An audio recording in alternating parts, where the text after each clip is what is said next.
Ma ormai c'è tutto che non va per i vecchioni elettrivi. La barca del privilegio fa da tutte le parti. Hanno riaperto quel covo di sediziosi che è il collegio delle province. Hanno sostituito nell'università il magistrato della riforma religiosa, un laico e colmo di tutti i colmi, e resta per concedere la libertà di stampa. E così i caffè sono inondati da fali perniciosi, non solo piemontesi, italiani, ma anche stranieri, e per di più umoristici. Il gruppetto ormai sparuto dei vieti conservatori si fa arcigno, e i loro colori sono il verde e il giallo. Le loro facce sono coccarde della paura. Rimangono rincantucciati nel loro angolo, il punto è messo nel bicchiere, non li attrae più. Le belle signore, che sempre più disinvolte entrano nei caffè anche sole, chiedono un giornale, si mettono a divorarlo.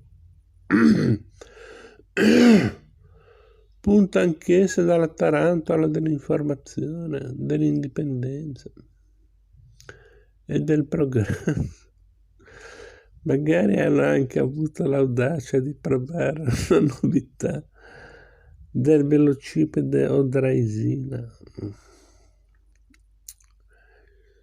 Nemmeno le dame hanno più il potere di rasserenare il volto dei vecchioni. Essi sentono che è la fine di un'era, o cambiare o morire. Il liberalismo avanza nell'opinione pubblica, il re resiste nella cricca elettriva e austriacante. Roberto D'Azeglio informa il figlio a Bruxelles che i caffè si popolano di molti giornali scritti in ordine di idee più largo e più conforme alla nostra epoca e alla condizione politica dell'Italia, che gli ultras capitano nella condizione generale.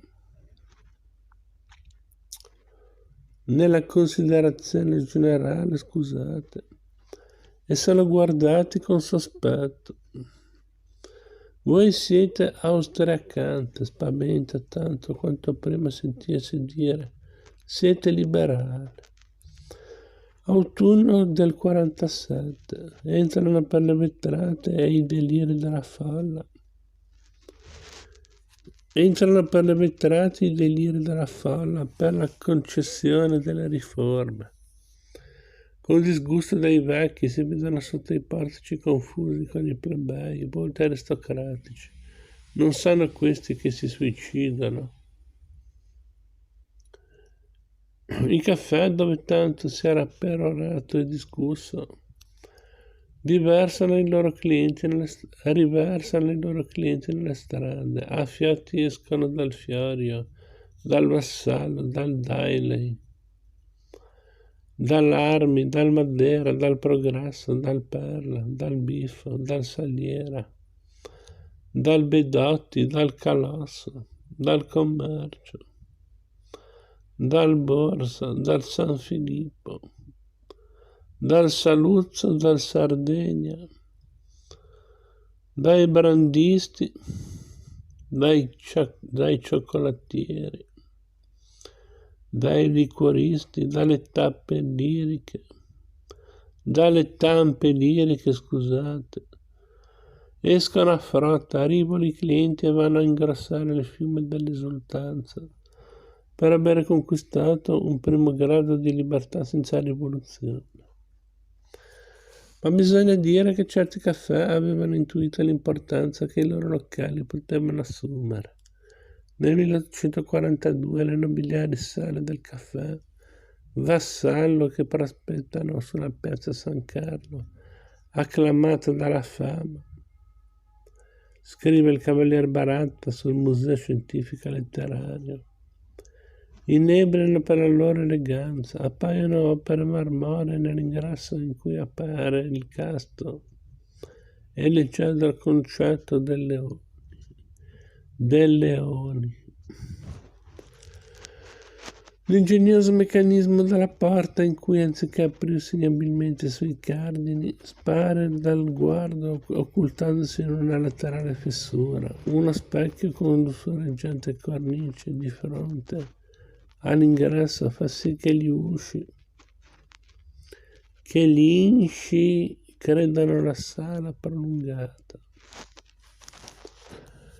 Luigi Rocca nell'eridana appare del salone rettangolare d'entrata, che sembra ovale per le 12 colonne, sistemata ad arte, con capitelli ionici ma senza plinto, la cui architrave con dovizie d'ornamenti è temperata dalla suave artistica economia e annuncia degnamente il convegno di un pubblico opulento e gentile. La volta è tutta artistica, fragranza. Giove ricevete il nettare da Ebe, del Gerbi, 4 centauri del Morgari.